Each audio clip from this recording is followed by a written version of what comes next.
只此一家，新馬路柴荃美街初記咖喱牛雜，真材實料喎，試梗係撈好個麵先啦，俾少湯落去，跟住開始撈嗱。佢哋嗰啲麵咧，唔係嗰啲炸醬咧，係好有特色嘅。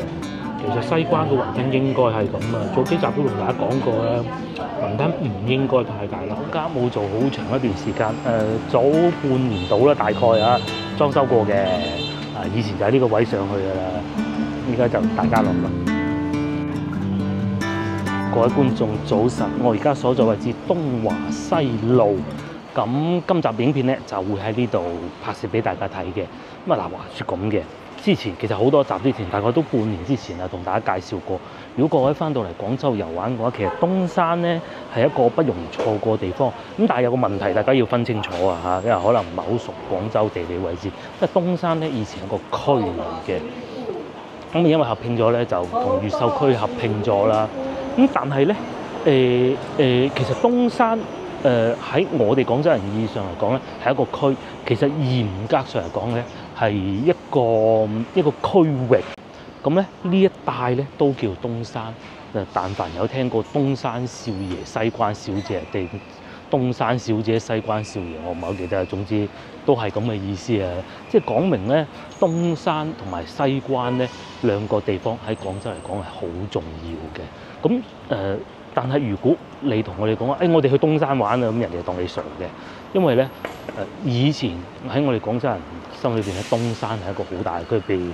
去到包括我住緊嗰度都係叫東山區噶嘛。咁你話去東山玩，你大到咁大，即係去邊咧？所以後尾咧有好多人會改口，將呢度叫東山口。其實咧好正確叫法咧，應該係叫東山嘅。點解會咁咧？因為以前咧，其實廣州係好細嘅啫嘛。東山嘅地方咧，其實就係得面前好似東山口，而家稱之為呢個咁大嘅地方嚟嘅。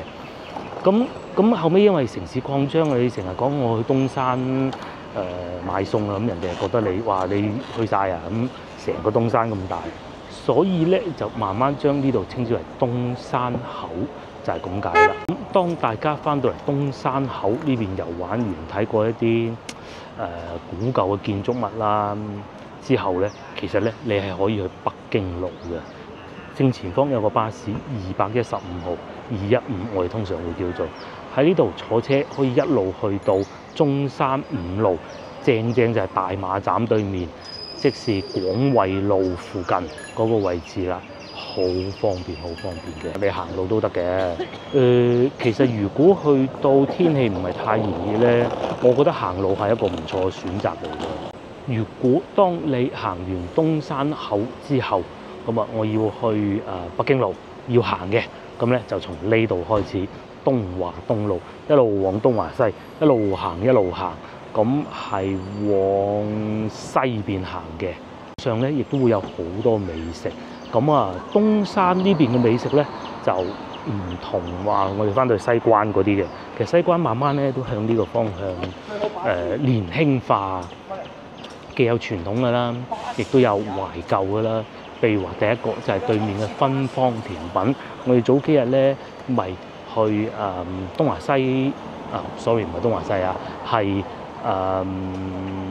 同福東嗰度咧咪食過一次嘅。其實呢個就係佢嘅分店嚟㗎啦，芬芳甜品咁啊都係有早餐食嘅。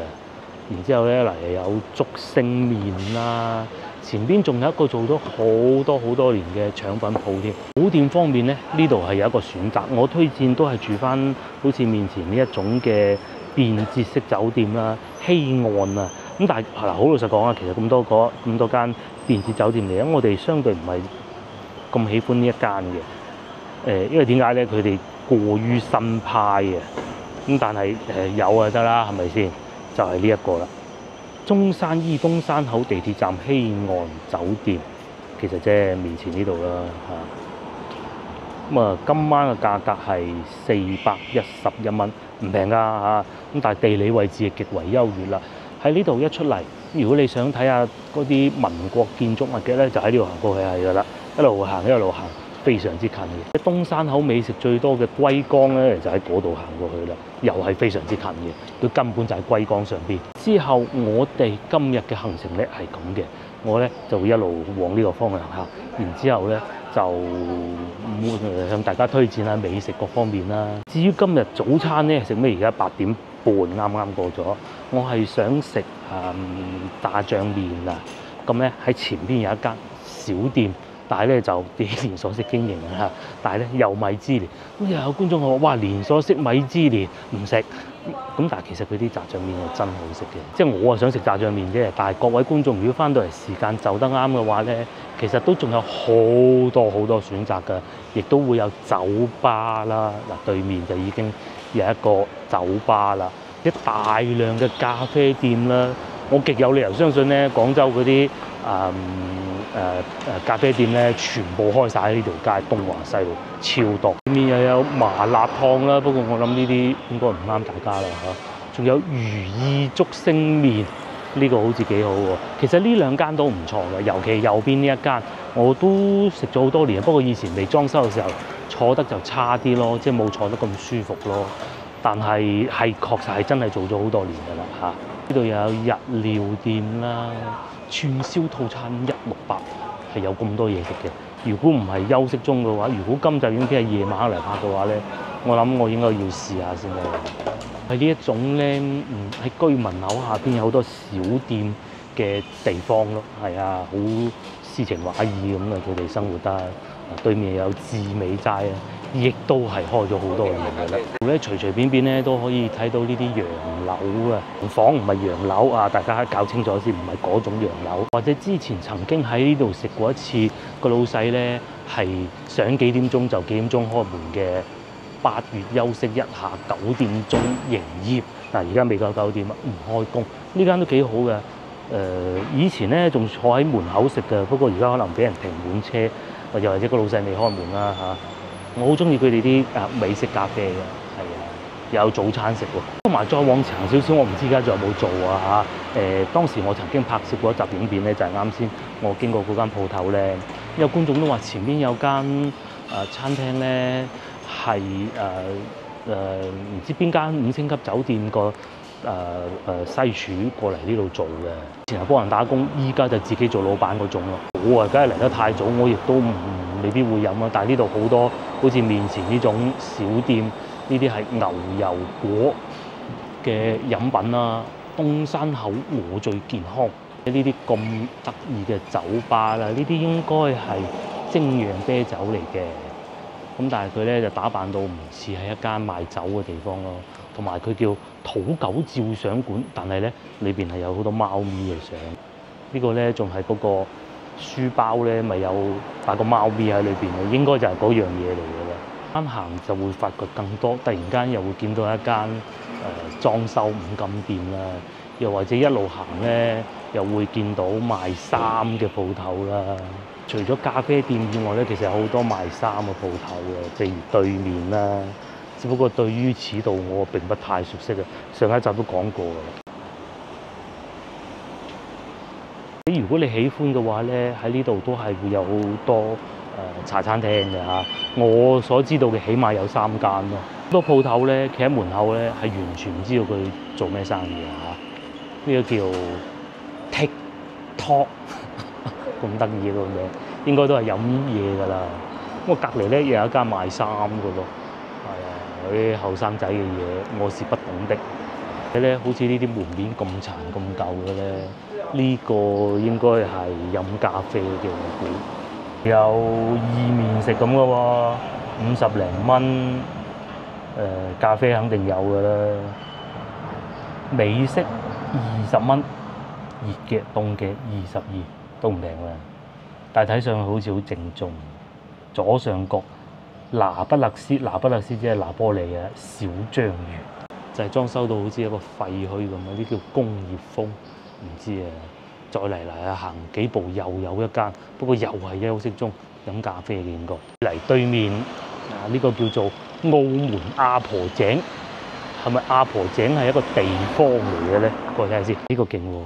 威士忌 and 澳門咖喱牛雜，只此一家，新馬路柴荃美街初記咖喱牛雜，真材實料喎。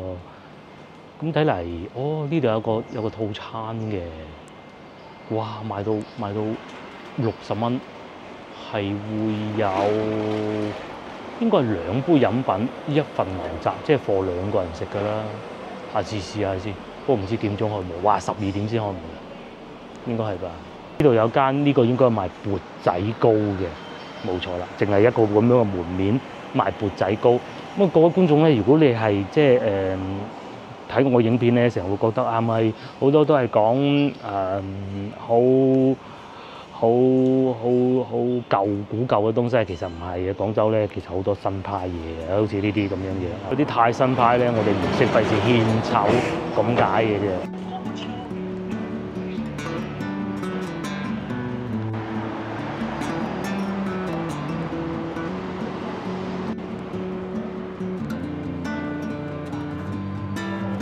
好啦，咁啊，我想食嘢嘅鋪頭咧就喺呢度，但係有個問題咧，我唔知有冇位。如果冇位，因為佢係要搭台㗎。如果冇位嘅話，我就翻嚟食腸粉嚇。只不過咧，我唔想食腸粉，即係又食腸粉咩咁解嘅啫。睇過先啦。呢度就叫做恩寧留福記。食得好開心。餐廳嘅環境啊，確實不是太大嘅嘢。裝修咧，亦都係非常之好，亦都係用呢啲紅木台凳。咁當然啦，價錢亦都唔係話翻到去龍津路嗰啲價錢嘅。首先左邊呢個咧就叫做 OK 炸醬撈全蛋麵配上湯17蚊啊！咁我認為咧嚟到呢度咧，呢個係必食嘅嚇。咁除非你日日食啦，如果作為遊客嘅話，我覺得呢個係必食嘅。另外右邊呢個咧就係傳統上湯鮮肉淨雲吞，都係17蚊嘅。嗰面咧亦都係會有其他醬料啦、醋啦，呢個應該係豉油嚟嘅，我估嚇。呢個係辣醬。外邊咧就係人來人往嘅東華東路啦。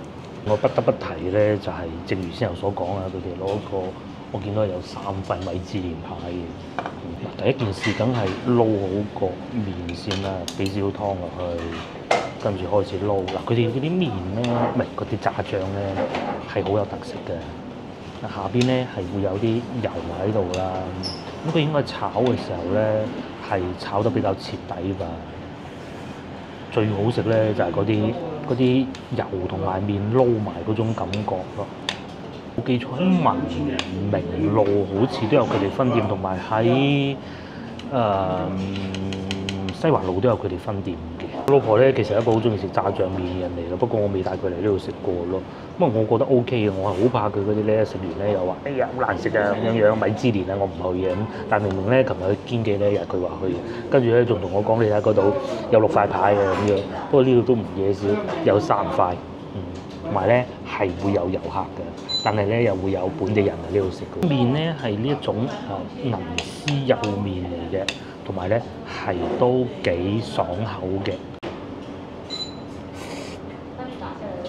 我講過好多次啦，唔係人哋唔好，係我自己嘅原因啫。我唔係好中意用咁爽口嘅麵嘅。咁但係咧，如果各位觀眾係中意食啲爽口嘅麵嘅，一定唔可以錯過呢度。但係我最中意咧就係佢哋嘅炸醬咧，最精彩唔係嗰啲肉末，而係咧佢嗰啲複合嘅炸醬嘅味道嘅，又唔會太鹹，絕對唔會。唔似琴日食到嗰啲會有酸酸辣辣嘅感覺，有少量嘅酸味。我嘅知識咧應該係番茄醬嚟嘅嚇。然咧一路撈一路食，千祈唔好唔擔心夾一大柱執落個口，因為咧你就會好似我咁咬極都咬唔碎。但係咧又真係，如果喜歡爽口嘅麵嘅話咧，係一定唔可以放過呢度嘅麵。因為佢爽口得嚟咧，又唔似話其他一啲做得好爽口嘅咁樣嗰啲麵咧，冇咁粗啦，呢度係幼啲嘅。第二咧就嗰啲有啲似咬橡筋，咬橡筋即咩意思咧？你咬完之後咧，佢嗰啲你總會口水㗎嘛，係咪先？個口水咧係冇辦法同啲麵混埋一齊嘅，咁咧你就會咬完一半都仲未吞到，然之後吞落口咧就係你佢哋自己嗰啲口水啦，係好精彩嘅。咁佢呢度係完全冇有呢種情況嘅。但係咧就千祈唔好夠大柱啊，要好似一個東山少爺咁咧，慢慢嘆先得嘅。如果覺得凍凍地北羹湯，佢呢啲咧係蝦子湯嚟嘅。點咧比較抵讚咧，就係佢哋呢度都唔係用台面數碼點餐㗎，喺嗰度點嘅餐。咁你有時候咧點解要咁咧？數碼點餐咧有個唔好嘅地方咧，就係你坐咗嗰張台咧，你想轉台轉唔到㗎，係永遠都唔得㗎。咁但係咧，譬如好似咧咁樣，我想換個第二個位，唔係唔得㗎嚇。越食到後邊就越有味道啊！係爽口得嚟又唔會好硬，我幾中意佢啲爽口嘅麵，即係爽口嘅麵裏邊咧，我首選應該係呢度，同埋鹼水味唔算太重嘅，同埋咧其實份量都唔少嘅。好啦，麵啊講完啦，試下呢個先。但係上嚟我應該第一次食佢啲雲吞，佢啲雲吞似增城嗰啲雲吞啊。又或者咧，應該咁講啦，其實西關嘅雲吞應該係咁啊。早幾集都同大家講過啦，雲吞唔應該太大粒嘅，應該咁細粒，一啖一啖等落口。以前啲西關小姐、東山少爺好精緻，咩生活過得呢個筷子都唔使用，就係咁樣可以入到口。呢個咧唔算得上話唔可以唔食，不得不試。但係如果你係遊客嘅話，翻到嚟廣州咁啱離開呢邊，我覺得傳統嘅食物裏邊咧，呢個係首選咯。咁但係前提係要有位，咁同埋佢價錢其實並不便宜。基於呢個原因咧，其實所以唔難有位嘅嚇。你繼續往前行，咁咧過完呢幾個位置咧，就好少嗰啲咖啡店嘅，咁所以咧我應該會過對面買杯冰嘅美式咖啡。如果大家對於雲吞麵冇乜興趣嘅話，又想食茶餐廳，其實呢間都唔錯，同埋都幾有特色㗎。呢個黃油多士係幾好嘅，不過有點兒 heavy，而且我啱啱先至食完個雲吞麵，總能夠又食個黃油多士啊！大佬救命啊嚇！叫班蘭加煙醬，哇！咁啊，一步之遙咧，又可以睇得到嗰啲東山嘅洋樓咯。至於要買咖啡，就前邊呢間啦，叫急急腳。呢度應該開門㗎啦嚇，嗱有人入去啦，係咪？而且呢度都有酒賣添喎，一早飲酒好啊。呢個好啊，呢個好吸引啊！叫多件撻都唔算好過分啫，睇下食得幾開心。好單啊，不過非常不幸運嘅咧，原來我先頭想點嗰個係冇嘅，咁所以咧就變成呢個5蚊美式早餐，即係美式冰咖啡，再加呢個肉腸包嘅。呢度咧既有室內部分，也有戶外部分啦。咁啊坐喺戶外部分打下邊爐又得啦。然之後裏邊咧，佢哋啲service 咧姐姐咧，全部都係講粵語㗎，係冇問題嘅溝通，而且都幾殷勤添㗎嚇。行到攰，咁又想揾個地方坐下都可以嘅，因為裏邊都有位嘅。咁但係就要留意翻裏邊有冇人坐住咯。如果裏邊有人坐住，又好似而家咁夜坐戶外咧，除非你要打下邊爐咧，如果唔係，裏邊會好啲嘅。咧經常會有啲新品出現嘅，譬如話黃油咖啡咧，即係落啲牛油落去啦，都幾有創意嘅，同埋價錢唔算太離譜啦，15蚊一杯可以嘅。呢一個咧就係我個包啦，咁我就唔打算食住啦，我會攞翻去中午先食嘅。肉腸包其實雖然唔係好大隻啊，不過都睇落都幾靚。連呢個靚女咧，啱先咪一齊喺度食雲吞麵嘅咯。食完之後，佢又好似我咁走過嚟呢度，諗住買杯咖啡，同我一樣嘅遭遇，就係呢個套餐冇，未有得買。咁佢就推住佢嘅單車走咗去啦。而多後生仔咧，中意咁去踩單車嘅，咁係一件好事嚟㗎。連續幾集都講過，因為奧運會咧，我都講過，我哋係體育強國，唔係體育大國。好似佢哋咁樣咧，我係好贊成佢哋咁樣做。用踩單車去感受城市。我老婆都係好中意咁嘅，佢話不如踩單車去外國，咁我話你都傻嘅，你唔好搞呢啲添。佢話揸車去啦，我點樣揸車去外國咧？請問，咁佢話揸車去北京，然之後踩單車啦，咁唔好講，有梅果香靚女講過嘅，我呢啲人咧就係阻礙中國成為體育大國嘅一份子之一嚟嘅啦。我係唔會去運動嘅，就算係運動咧，都係唔會去打籃球啊、踢足球啊、打羽毛球啊，呢啲全部都唔關我事。踩單車我最多去健身室踩下嘅啫，係啊。東華東之旅咧就以呢一杯冰咖啡結束啦。咁其實除咗呢間咧，呢間連鎖式㗎嚇，咁其實仲有好多間呢啲獨立嘅咖啡店嘅，真係同我自己沖嗰啲好唔同嘅。嗰啲味好濃，好濃果香味，但係又唔會冚住咖啡豆嗰啲香味，係唔同嘅嚇。人哋沖同自己沖，唔識飲咖啡嘅我老婆咧，佢就話咁酸唔好啊，冇錯啦。繼續往前行，咁正如先頭所講咧，呢度東行完之後咧，就進入東華西。東華西咧又同東華東完全兩個世界嚟嘅，會少翻好多嗰啲先頭見到嘅咖啡店啊、米芝蓮啊、遊客嘅地方啊，幾乎絕跡。次我嚟到呢度拍攝嘅時候咧，亦都同大家講過一個趣事。喺廣州好多路名咧，通常都係東西走向或者南北走向。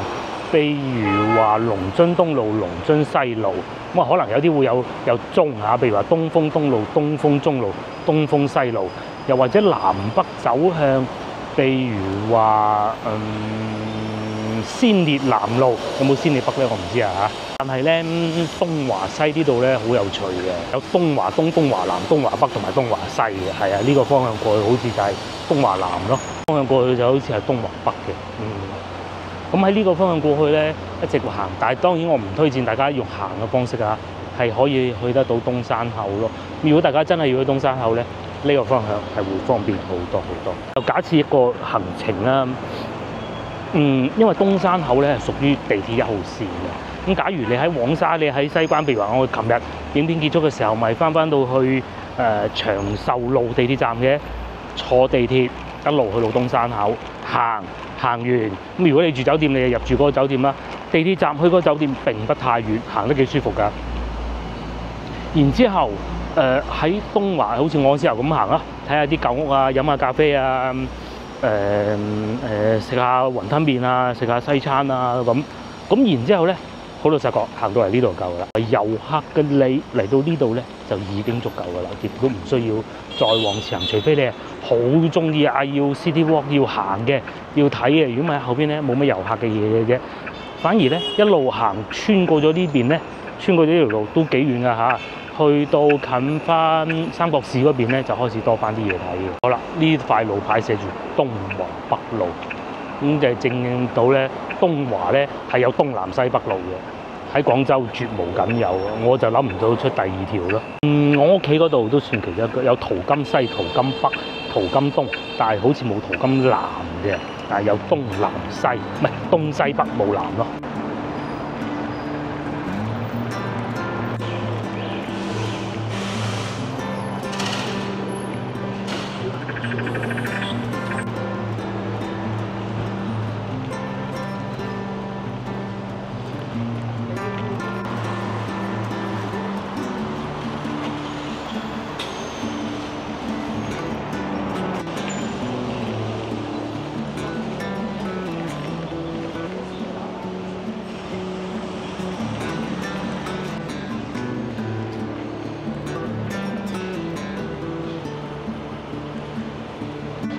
我哋而家行緊嘅咧，都仲係叫東華東路，但係同先頭嘅東華東路對比咧，呢度咧就已經係冇晒遊客嘅地方，但係亦都係會有好多美食嘅。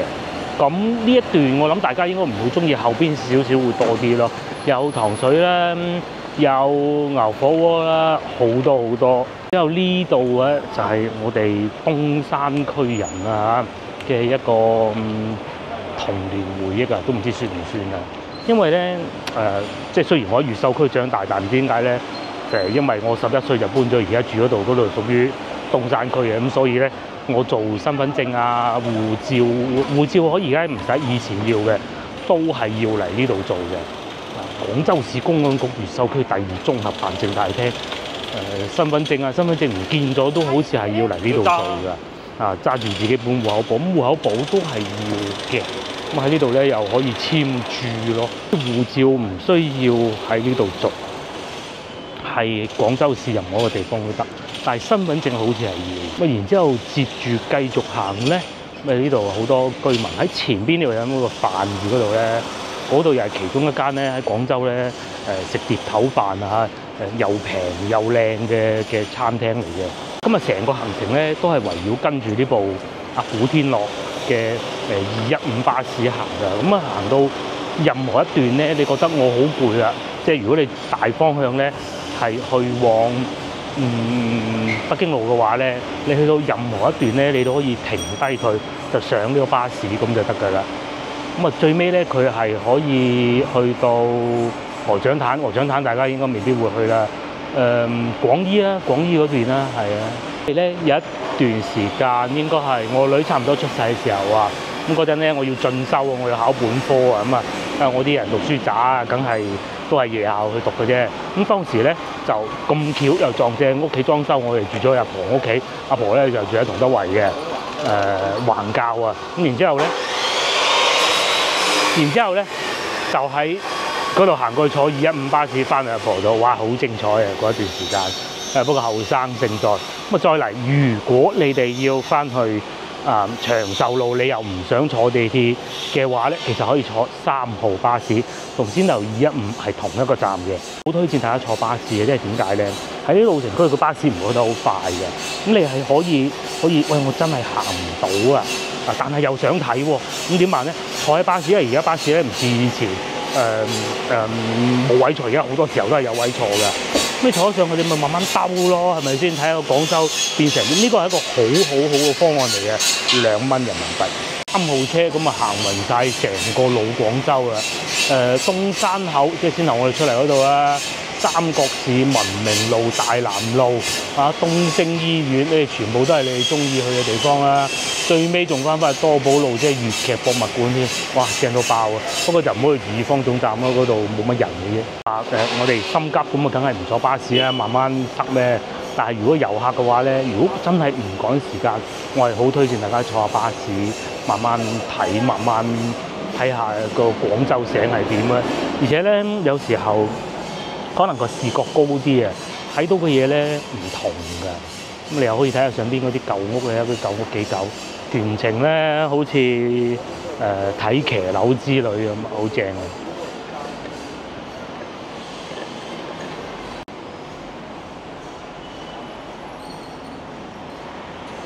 亦都可以翻起你一段一段嘅回憶。咁咧呢度就勁啦，竟然變成呢個添。呢度係咩地方咧？就係以前嘅雲香酒家。咁啊，嗱，你認住呢個咁舊嘅鋪頭咧，隔離就係雲香嚟㗎啦。但係萬萬都諗唔到，而家係變咗大家樂嘅。唉，真係啊！即係我唔係討厭大家樂，我好中意大家樂添。但係你係萬萬都諗唔到咧，係會變成咁嘅咯。以前咪就係呢個位置咯。雲香酒家冇做好長一段時間，早半年到啦，大概啊，裝修過嘅。以前就喺呢個位上去㗎啦，依家就大家樂啦。呢個晉豪酒家經營20年老字號雲香店喎，不過食嗰啲嘢都係一樣，冇咩唔同啫喎。反而晚市好似有啲特色啲喎，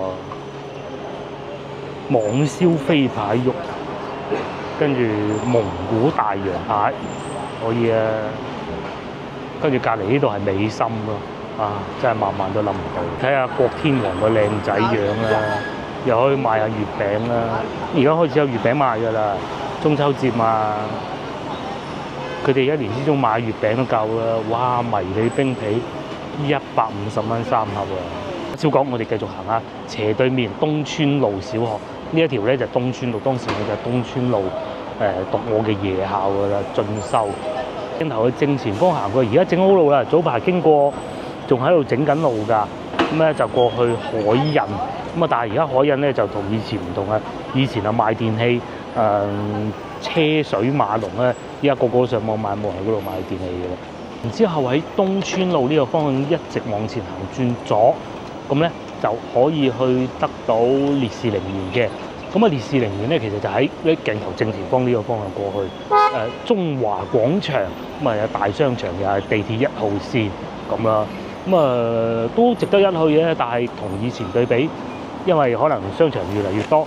中華廣場咧就1號線上邊嘅大商場之一啦嚇，3大商場而家都冇以前旺嘅。呢度終於變成東華西路。咁當你行完條東華西路咧，應該後邊嗰段就係文德路啦。咁咧後邊嗰段咧又係好多餐廳㗎啦。會因為嗰度近北京路啊，嗰啲咩糖水鋪啊，各種都有嘅。或者呢一間做咗好多年，如果中意食糖水嘅咧，呢度好。甚至乎如果講中意食糖水嘅觀眾咧，從呢度開始一路行落去北京路，4到5間選擇，有平有貴，有連鎖式嘅，有好平嘅，又有好貴嘅都有嘅，4、5間。度可能稱之為廣州糖水一條街，都唔出奇嘅。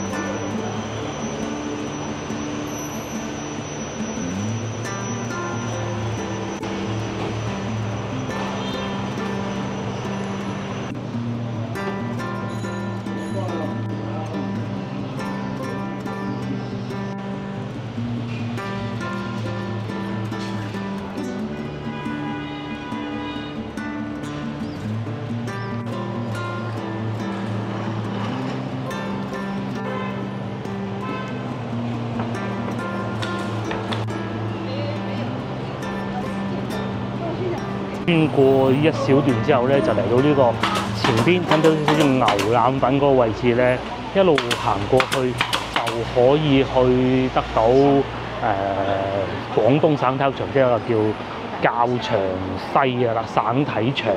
到開始咧就會有啲美食推薦俾到大家，因為當時我喺呢度附近返個工都食過不少餐廳，希望有啲仲未執啦。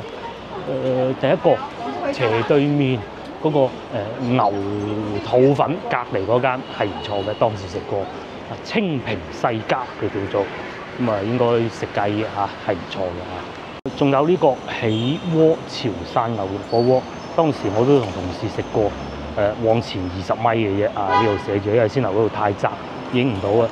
不過而家呢啲天氣食，睇下你接受唔到咯。冷氣都夠嘅，裝修唔算超級好嗰種嘅。但係 OK 正宗啊！繼續往前行，經過呢度有間屋，咁啊有個酒店嘅叫雅安酒店嘅，咁啊都 OK 嘅，都係做咗好多年嘅咯。其實重點唔係呢個，重點咧就繼續往前行咧，就有2間糖水鋪值得推薦俾大家嘅，不過唔知人哋開門未嘅。過年呢間都仲喺度，以前咧同阿南哥周圍去飲食嘅時候咧，呢間都嚟過嘅，近公司附近啊嘛。有時候咧仲可以屈到啲老總請食飯添。當時我記得好似喺呢度食過一個水魚煲啊，係啊，暗示下老總係水魚啊嘛，唔錯，係啊。但係環境就唔算話好標炳嗰種啦嚇，好似有閣樓嘅，不過咧好多鋪頭都唔見晒喎，同以前比，有好多粵菜餐廳咧唔見咗啊。仲有一間食雞都好好嘅，應該前邊有黑色衫嗰個女士行出嚟嗰個位置，我睇下係咪先？應該冇錯啦，就係呢度。正前方睇唔睇見有好多燈籠擺住？而家呢個鐘數雞未開工啦。清心雞啊，同埋乳鴿啊，早啲嚟，遲咗冇位啊。安懷社呢度叫做，亦都係以前嘅東山區嚟㗎啦嚇。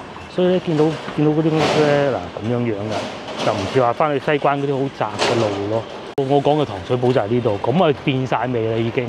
就阿婆糖水啊，佢由最初好似1蚊碗都有同事食過㗎，後來3蚊半一路升，升到而家喺對面攞埋個鋪位，咁就唔同啊！嗱，據我所知嘅就嚇，以前咧就真係阿婆自己做嘅，咁後來咧佢個新抱接咗，始終可能老人家年紀太大，你冇辦法㗎嘛，係咪先？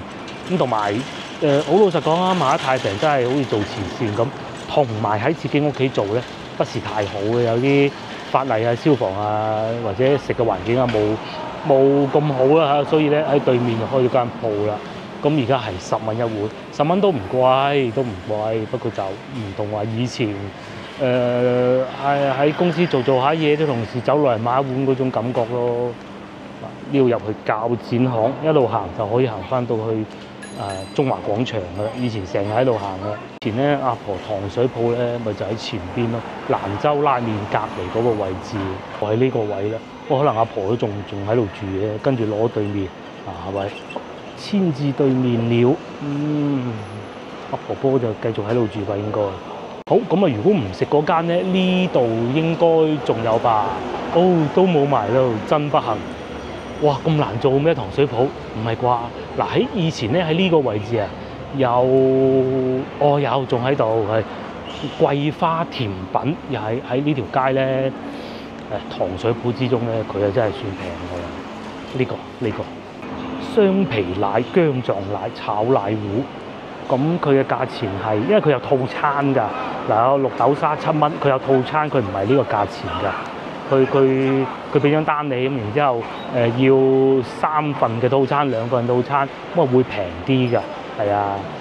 咁但係即使杏仁糊都係8蚊啦，紅豆湯圓都係8蚊啦。重點係咩咧？重點係你可以隔離食埋呢個烤紅，呢個烤紅真係絕啊！喺市場裏邊有佢哋嘅分店，呢度亦都係另外一間分店，唔平㗎。不過我認為啊喺廣州咧，如果要食豬腸粉咧，呢度好好。佢同我哋翻到去起義路咧嗰間啲風味又唔同嘅，但係呢個就會貴啲，嗰度就平啲咁咯。烤紅呢，叔叔幾辛苦都要翻嚟食，同埋佢哋嘅奶粉都係唔錯嘅咯。不過有樣不是太喜歡嘅就係佢哋會用膠兜，就係咁啦。我嘅推薦基本上嚟到呢度都差唔多，後邊仲有幾間嘅，我都會帶大家行埋佢嘅。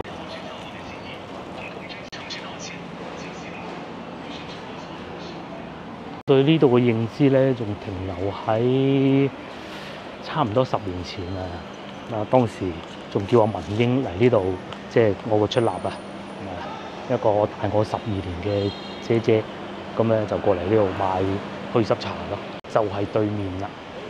涼茶鋪寫住，咁佢有一包嗰啲咧熱翻嘅，又或者咧，因為我哋工作時間太長啦，有時候咧要開啲中藥自己調理下咁啦。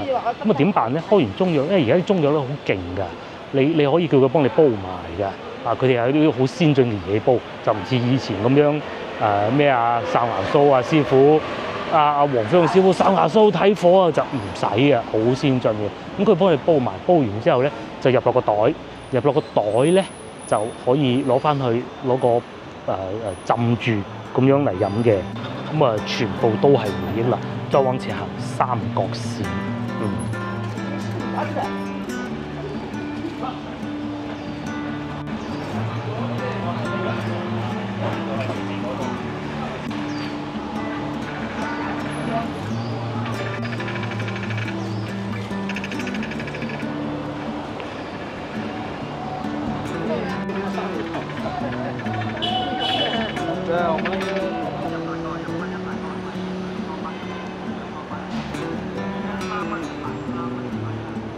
有一個糖水鋪好出名嘅湯圓王，咁啊，我同好多觀眾都唔好講爭論啦即係討論過。最初湯圓王應該喺呢度嘅，因為咧以前我哋喺華僑中學讀書嘅時候咧，咁校運會要去省體場做㗎，咁咪因為嗰間學校細啊嘛，咁然之後咧。就行路過嚟嗰陣，學生嘅一齊行過嚟嘅啦。咁係會經過東華西路呢度嘅。咁啊經過呢度咧，有啲同學仔咧，佢啲零用錢多啊。咁咧佢就會喺呢度食個湯圓嘅。咁另外仲有一個咧，但係我啲印象係好模糊，唔知係咪？有一個咧就係喺翻德政路嗰邊。因為點解咧？因為我姑丈個老豆啊，係啊，其實我姑丈而家都仲係住喺嗰度附近㗎。大概邊個位置啊？龍港所對面好似係就有湯圓王，因為每次行過咧都聽到小鳳姐唱嗰首賣湯圓嗰首歌㗎。咁究竟喺邊度？我真係好模糊啲印象，因為太細個啦嚇。即係中山3路與4路交界咯嚇，唔知有冇觀眾話到俾我聽。不過不幸嘅少少嘅就係而家湯圓王已經全線執晒，係啊，唔做啦，退休啦。嚟到呢度亦都好接近我哋影片嘅尾聲，就係我想去睇下前邊嗰幾間糖水鋪嘅現狀。由正前方一路去越秀北路，如果中意睇古樹嘅話咧，呢度有好多，係啊，真係晚晚都諗唔到嘅。正前方呢度就係廣東省圖書館，應該冇記錯啦吧嚇。咁咧嚟到呢度就已經正式進入文明路。咁啊，正如我之後所講啊，如果中意食糖水嘅話咧，即係好好呢一口咧。嗱，大家記得啦，先頭已經經過3間嘅，有平嘅，有貴嘅，有以前好平嘅，而家好貴嘅。咁同埋咧，最多古仔嘅咧就係前邊嗰3間啦，係大名鼎鼎嘅百花甜品、百花糖水啊，係啊，真係出名啊！即係我哋呢半年咧，廣州人咧喺社交媒體咧，即係當佢哋古仔咁睇嘅。由最初話頂唔順貴租唔做啦，到後尾又開翻之後咧都算啦，仲要係原址開翻，哇！真係溏心風暴。咁後尾開始有人即係揾翻呢好事之徒揾翻佢啲資料啦，原來事情係咁嘅，都係家族生意。咁好似話有個哥哥咧就過咗身，定唔知弟弟過咗身。咁啊過咗身之後咧，女朋友又繼續做。咁繼續做嘅時候咧，又係開關叫百花咁嘅。呢度越秀南，咁啊，你喺度過去都有嘢食㗎，不過唔講，唔係今日要講嘅啦。喺呢度過去，一路行到去惠福路，亦都有間百花甜品。咁咧，佢門口係寫住只此一家。我就同老婆覺得好奇怪，點解會咁嘅咧？因為首先佢哋係有利潤㗎。咁但係點解唔喺法律上採取一啲行動？俾客人誤解咗咧，發封律師信都好啊，打唔贏還打唔贏，態度還態度。當然呢啲係我哋呢啲好事之徒講㗎啦。咁後尾咧結合翻一啲社交媒體上面啲八卦消息咧，就知道可能係因為呢原因，其實佢哋根本都係識嘅。只不過我話我係正宗，佢話佢係正宗，大家有會繼續正宗。始終又係家族生意，我又唔係上市公司，冇所謂啫，係嘛？我係咁理解咯。究竟而家現況如何咧？我哋一探究竟。就喺呢度啦。首先講清楚，我對佢哋咧其實就冇乜情懷嘅。細個都算係住呢邊，但係好少過嚟呢度食糖水。咁啊喺呢度咧糖水鋪特別多㗎嚇。一個玫瑰甜品第一間，第二間係瀨粉老西關瀨粉，係嘅都係有米芝蓮㗎。咁咧再嚟咧就係呢個啦，原址開翻嘅。即係當時咧話點樣同埋點樣嗰啲咧。其實都感覺上咧，好似就係裝修咁。究竟係換咗人啦，都還是係點咧？咁就不得而知啦。嗱，我而家睇到嘅係咁嘅，鋪面呢度咧，做糖水嗰個位置咧係冇變過，但係反而右邊嗰度咧就冇咗咯，係咪？以前喺嗰度坐住有得食噶嘛，咁啊反而左邊呢度咧就繼續 keep 住嘅。然之後咧，以前因為佢哋可能覺得位置唔夠啊，再攞埋隔離呢個鋪位咧，咁啊嗰度都仲有 keep 住，同埋個格局收錢都仲係好似以前咁。同埋我認得嗰個收銀嗰個姐姐咧，其實同以前嗰個係一樣，係同一個人嚟嘅。咁啊，大概我知道嘅就得咁多啦嚇。糖水鋪有好多㗎啦，正前方有一間啦，右邊呢度有一間啦，非常多嘅。對片片到呢度結束，下集見，拜拜。